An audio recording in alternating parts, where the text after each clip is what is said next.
L'enquête du conseiller spécial sur une possible collusion entre la campagne présidentielle de 2016 du président Donald Trump et la Russie a pris une tournure dramatique lundi avec l'inculpation de deux anciens responsables de la campagne de Trump, Paul Manafort et Rick Gates. Le procureur spécial Robert Mueller a également révélé qu'un ancien assistant de campagne de Trump, George Papadopoulos, a plaidé coupable pour avoir menti au FBI, la police fédérale américaine, ici derrière moi, concernant des contacts avec des intermédiaires russes. L'ancien directeur de campagne de Donald Trump, Paul Manafort, s'est rendu à un bureau du FBI à Washington lundi et a ensuite plaidé non coupable devant un tribunal fédéral, tout comme son ancien associé Rick Gates. Les deux hommes font face à des accusations criminelles de conspiration, de fausses déclarations et de blanchiment d'argent dans le cadre de leurs activités de lobbying au nom de l'Ukraine. Le procureur spécial Robert Mueller a également révélé qu'un ancien conseiller de la campagne de Donald Trump, George Papadopoulos, avait plaidé coupable il y a quelques semaines pour avoir menti à des agents du FBI.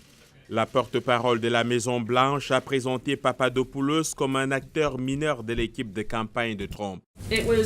Son intervention était extrêmement limitée.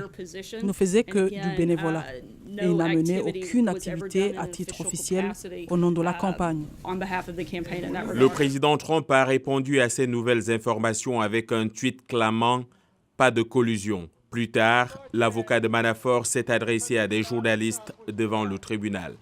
Il n'y a aucune preuve de collusion entre M. Manafort ou la campagne de Trump et le gouvernement russe.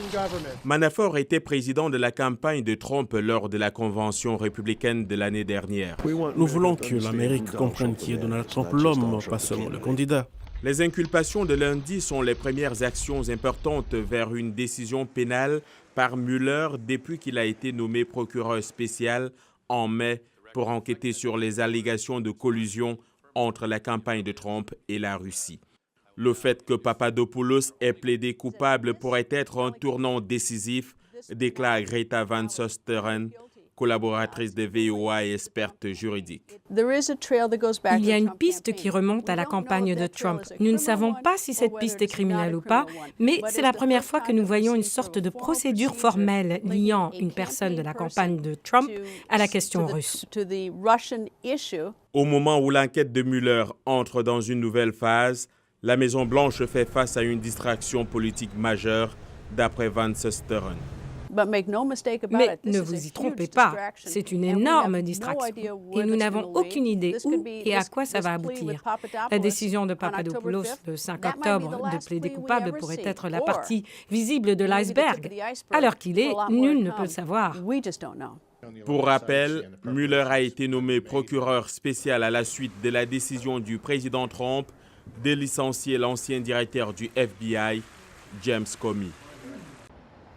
L'acte d'inculpation de Paul Manafort, 68 ans, ne suggère pas de collusion entre l'équipe du candidat républicain et les autorités russes. Il menait toutefois des activités de conseil auprès des dignitaires milliardaires liés à Moscou.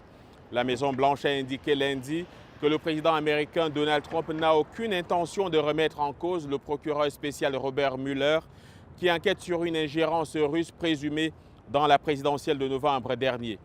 De l'avis de plusieurs observateurs ici, d'autres personnes proches de Trump pourraient être sous le collimateur de Robert Mueller.